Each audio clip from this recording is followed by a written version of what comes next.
dan bawa label muda gitu, selalu ada kesan bahwa kalau pengusaha muda itu kan selalu dianggap enteng karena kurang pengalaman, networkingnya belum kuat dan lain-lain. Kalau untuk melihatnya sebagai beban ya, tapi sebagai peluang justru. Kan di setiap krisis pasti ada opportunity, di mana Mas Anies tadi bilang ada challenge, pasti ada peluangnya gitu. Kalau ada tantangan pasti ada jalan keluarnya. Malah saya kadang-kadang merasa karena suka dianggap enteng sebagai pengusaha muda gitu, underdog begitu ya, menjadi underdog, dan karena tidak dibebani begitu banyak ekspektasi karena kita sebagai pengusaha muda, justru malah bisa berkompetisi dengan baik. Bagi yang menyaksikan acara Mata Najwa malam hari ini tentunya ingin bertanya-tanya, kalau kita ambil rata-rata usianya muda, 41 tahun kalau tidak salah ya tamu-tamu saya malam ini semua, dan kemudian mencapai puncak karir dalam usia yang juga relatif muda, mendapat pengakuan baik dari dalam maupun luar negeri. Tapi apa sih sesungguhnya benang merah di antara Mas Sandi, Mas Anas, dan Mas Anies? Apa kira-kira hal yang dimiliki oleh ketiga-tiganya sehingga kurang lebih mencapai suatu ukuran yang bisa membanggakan? Tidak tiba-tiba, saya kira semuanya merintis dari bawah, tekun ya.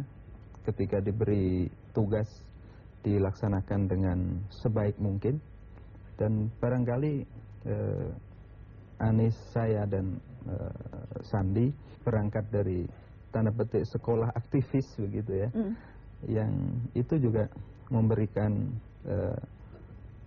instrumen karakter yang saya kira dimanapun punya nilai yang tinggi. Jadi karena itu, karena aktif di organisasi itu yang menjadi kunci?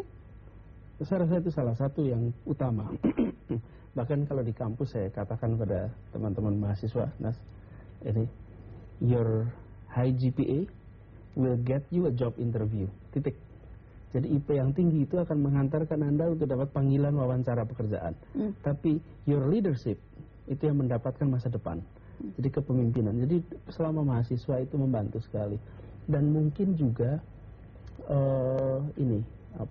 bagi yang muda-muda berpikir outside the box. Apa yang dikerjakan oleh Anas sama Sandy itu juga pendekatannya kan pendekatan yang berbeda dengan yang konvensional, yang dibayangkan orang lain. Mungkin itu juga salah satu faktor. Bagaimana Mas Andi pendapatnya itu? Kesamaannya? Pasti semua udah mulai banyak rambut putih. Masih muda lah, udah ubanan, udah mulai ubanan.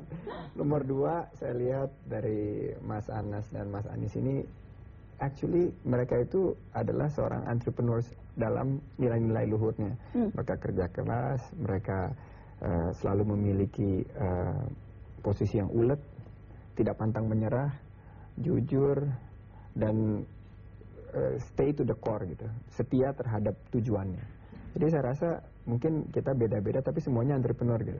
Satu di bidang politik, satu di bidang akademia, dan saya di sektor bisnis gitu. Kedua, mungkin kesamaannya adalah harapan. Bahwa mungkin kita semua berbeda gitu, tapi satu yang jelas, kita punya satu harapan bahwa Indonesia itu akan lebih baik ke depan. Baik, nanti kita lanjutkan setelah pariwara. Pemirsa tetap di Mata Najwa, kami akan lanjutkan perbincangan ini sesaat lagi setelah pariwara berikut. Aktif di partai, bergelut di dunia politik, praktis itu senam jantungnya lebih sering saya kira ya.